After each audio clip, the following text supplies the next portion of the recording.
There are good reasons to re-enter the dating scene after divorce. Maybe you are happy with your life and you're excited to share it with somebody else. Maybe you've gained wisdom from your experience and you're ready to put those lessons into action. Or perhaps, upon reflection, you now know what you really want in a relationship. And then there are the reasons that many of us begin dating again after divorce. We're looking for distractions from our pain, or our self-esteem is taken a beating and we're looking for validation from others. Or perhaps we are afraid of being alone, and so we stay busy with others. Does any of that sound familiar? I know it does to me. As much as I like to pretend that I went into dating for purely noble and mature reasons, the truth, unfortunately, was much more cliched. I wanted to feel wanted. Spending the evening with the man du jour was much more fun than spending the evening processing my grief in my journal.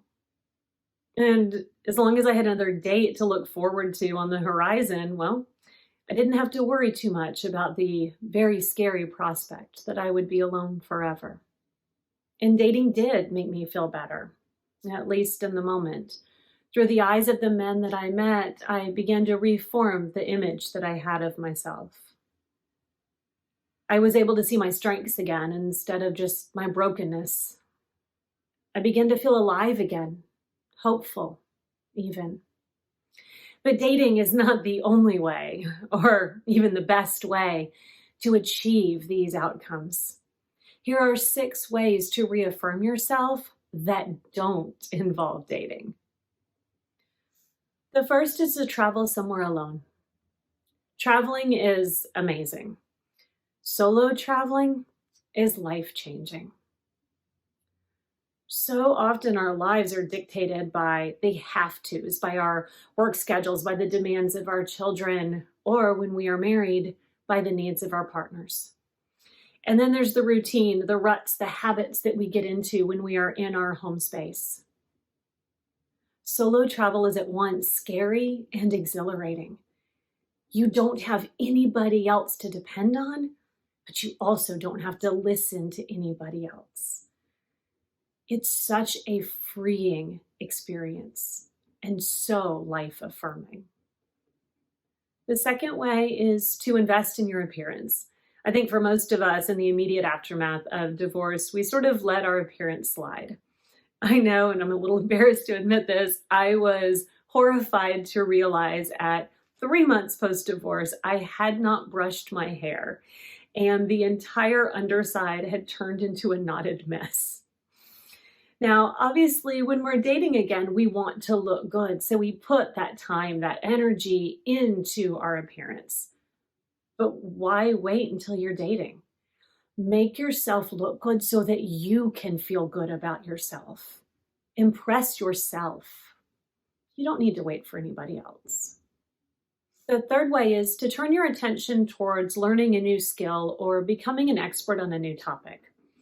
In the middle of divorce, we tend to take up residence inside of our own heads, and we just kind of get stuck in this narrative, going over and over again, whatever is bothering us. And one of the best ways to break out of that cycle is to focus outward. And learning something new has an added benefit to it, because in the beginning, well, you're going to feel pretty stupid probably, because it's not something that you're good at already. And as adults, we generally are not comfortable in that beginner space. But as you keep working at it, you're going to get better. And that is that authentic confidence that can only come from doing something new and doing something hard. Idea number 4, join a team or a club. When you were married, you and your spouse were a team. And now you're flying solo and probably doesn't feel very good on many days. So find another group that you can play a vital role in. It could be anything from a weekly trivia meetup to a sports team. It's such a great and concrete way to remind yourself that you are appreciated both for what you can offer and also for who you are. After all, feels really good to hear. We missed you last week. Number 5, share your expertise. You may be a newbie when it comes to this whole divorce thing, but I bet that you are an expert in something. Find a way to share that wisdom with others. When we teach, we are planting a part of ourselves into the soul of another and then nurturing that seed until it grows. And there is little in this world more life affirming than watching knowledge spread and grow. And finally, participate in a support group. One of the challenges in recovery is that we somehow worry that we're doing it all wrong. Maybe we worry that we're progressing too slowly or not healing in all of the right ways. And if we're trying to go at it alone, well, there's nothing to refute that voice in our heads. A support group gives you the opportunity to witness the immense variety in how people handle healing. And there's also comfort in seeing the commonalities that we all share. And finally, when we give space to honor our pain, it no longer fights for supremacy in the rest of our lives.